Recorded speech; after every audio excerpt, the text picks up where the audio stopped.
Good evening.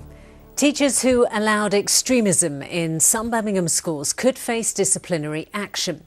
The Education Secretary made the announcement today after the official publication of a widely leaked inquiry into the Trojan Horse allegations, which uncovered a culture of bullying and intimidation. Lee Comley has tonight's top story. The death of Lee Rigby was some kind of staged event or hoax, according to some teachers at Parkview, while Golden Hillock pupils were shown images of jihad, including battlefields and rocket launchers, all findings that have emerged with the official publication of today's report. It says there was a campaign to introduce an aggressive Islamist agenda in some schools. Birmingham City Council knew about concerns, according to the report, but for fears of claims of racism, not enough was done. It's quite clear that Birmingham City Council at least knew or suspected that these sorts of things were happening for some considerable period of time, but didn't do enough to stop it. Because whilst I can acknowledge that Birmingham City Council, I'm afraid, did know of certain things over a number of years and didn't act on them, equally that's true of the Department for Education. I think we're both culpable here and we need to accept that. Watching the Education Secretary's speech in the House of Commons were members of the Head Teachers Union and a parent from one of the affected schools. One outcome from today is that the funding for Oldknow Academy has now been terminated. But despite having a child there, one parent says this is positive. I'm not feeling dread and fear, like what's going to happen next. It means that we can now get people in to manage and run the school the way that it should have been run. The principal of the academy says she was pressured into making sweeping changes at the school and welcomes today's recommendations. There's been some kind of a movement, with the cancellation of Christmas, like I've outlined the various activities that have been cancelled in Christmas, the way we're always celebrating Christmas, and for that just to be cancelled, for Birmingham City Mission just to be cancelled, for other activities to be cancelled, it's not good. It shouldn't just be the governing body making that decision. Despite today's report, some parents of pupils at Oldknow disagree with its findings. When you have accusations like this thrown at them, you're giving them that platform to go and research it. They had no idea what these words meant. They didn't know that this horrible world existed. But now they've been exposed to it, so who's actually exposing them to it? We're not exposing them to it. They've been stigmatised. With the Education Secretary saying there was compelling evidence that hardline Muslims had tried to gain access to the governing bodies of a number of schools. The challenge going forward will be to make sure this can't happen in future and restore faith in parents that their school's focus is on the most important thing, the quality of their child's education. Lee Comley, ITV News. A push to increase the number of tourists visiting the Midlands got a major boost today as the first ever direct flight from China to Britain outside of London touched down in Birmingham. It was the first of 3 trial return flights from Beijing, and if they prove popular, it could be made a permanent route. Callum Watkinson reports. After a 10-hour journey non-stop from Beijing, a water cannon salute welcomed flight CZ3001 to Birmingham Airport. They can't have planned the rainbow, but Britain's tourism bosses do believe more Chinese visitors equals more pots of gold. Waiting in the terminal, Chinese lions and a lineup of dignitaries.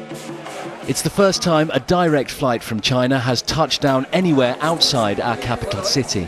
So a little bit of history for Birmingham Airport. These 248 tourists are the first Chinese nationals to fly direct from their country and land anywhere other than London. Revenue from Chinese tourism grows by a fifth every year, and in 2012 it brought £62 million into the West Midlands economy. China's growing middle classes have money in their pockets and a fondness for foreign travel, and our tourist boards have their sights set on young professionals like Zhao Tianling. For me, it's no big difference, London and Birmingham. But the first difference is, there's a very warm welcome here in the airport. I don't think everyone can encounter this kind of, happiness, its actions. So it's really, we are very lucky, I would say. That warm welcome is not just traditional Brummie hospitality, but actual government policy. The Great China Welcome campaign was launched when David Cameron was in China at the end of last year. Its stated aim is to make Britain the most welcoming place in Europe for Chinese visitors. The boss at Birmingham says his airport proved this morning it has a part to play in those efforts. Those passengers got off the aeroplane and were through in about 20 minutes. They'd still be circling around London at the moment before they could land at Heathrow. So they're on their way, the buses are now leaving behind me, and the tourists have all been very happy. The weekly service to Beijing and back is only a trial. It will run until August the 5th. But Birmingham recently extended its runway to accommodate long-haul flights, signalling that it's serious about becoming an alternative gateway for international travel. Callum Watkinson, ITV News. Well, it's hoped the new route could help the surge of investment coming into the region from China. Following several high-profile takeovers such as MG Rover and the London Taxi Company, 150 new jobs are being created at a manufacturing firm in Coventry a year after it was taken over by a Chinese firm. CovPress in Canley, which makes body panels for firms like Jaguar Land Rover, will brief 500 workers at the site about growth plans for the next 2 years. West Midlands Police has announced its biggest partnership with a private company. Today, it begins a 5-year contract with outsourcing firm Accenture to look at how the force can improve using technology. It says one way could be for people to report crimes online. And it won't be right for everybody. Some people will obviously still want to report crime in the conventional way. We will manage that. But increasingly as we go forward, that relationship with the public through technology, I think, will get more and more important. Prince George is one today, but the royal family weren't the only ones celebrating. Stacey Foster has been to meet 3 other children we first met 12 months ago, who all share their birthday with the youngest heir to the throne. A snapshot into the life of the future king. An inquisitive baby George points to a butterfly as he enjoys a normal family day out, with the stain on mum's dress to prove it. Just one of the photographs released today by his parents to mark his first birthday. Not dissimilar then to his peers in Birmingham, born on exactly the same day, celebrating in a similar fashion and showing equal amounts of curiosity. Daniil, Rowan and Liliana were all born at Birmingham Women's Hospital on the 22nd of July last year, just a few hours before news of the royal baby's arrival. This is the first time they've caught up, both mums and babies, since that day, and what better excuse. Happy birthday, dear babies. Happy birthday to you. Hooray! He's into everything at the moment. Yeah, he's crawling and he's saying dads and mum at the moment. William and Kate have always said they wanted George to live a normal life in private. But while these mums have been watching the progress of their own newborns, they've also been keeping a close eye on George. From the day he was shown off to the world to his christening, the moment he got mobile on a tour of New Zealand, and now his very first steps.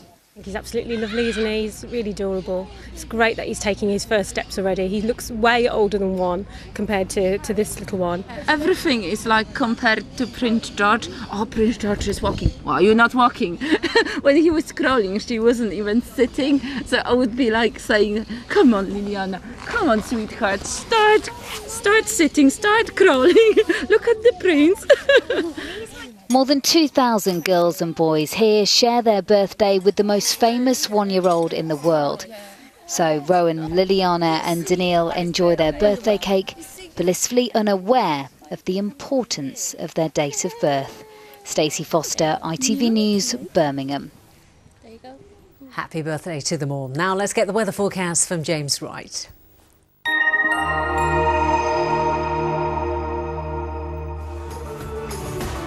What's in store for today? ITV Local Weather, sponsored by CenterParcs. Good evening. Some lovely weather again to enjoy through tomorrow. Not necessarily wall-to-wall sunshine though. Reason for that is we've got a lot of cloud pushing in from the east. Best of the clear spells and the clear skies further west. Lows tonight to 14 or 15 Celsius, so a bit of a mild one. And then tomorrow morning, holding on to a little bit of cloud further east. The sun's trying to burn it back. Fine start to the day further west, but here we'll see a little bit of fair weather cloud bubbling up into the afternoon. Stay in the sunshine, 27 Celsius in parts of the region. That's 80 in Fahrenheit, and it looks as though there'll be a couple of showers around on Thursday. Friday and Saturday, nice and fine, nice and warm too. ITV Local Weather, sponsored by CenterParcs.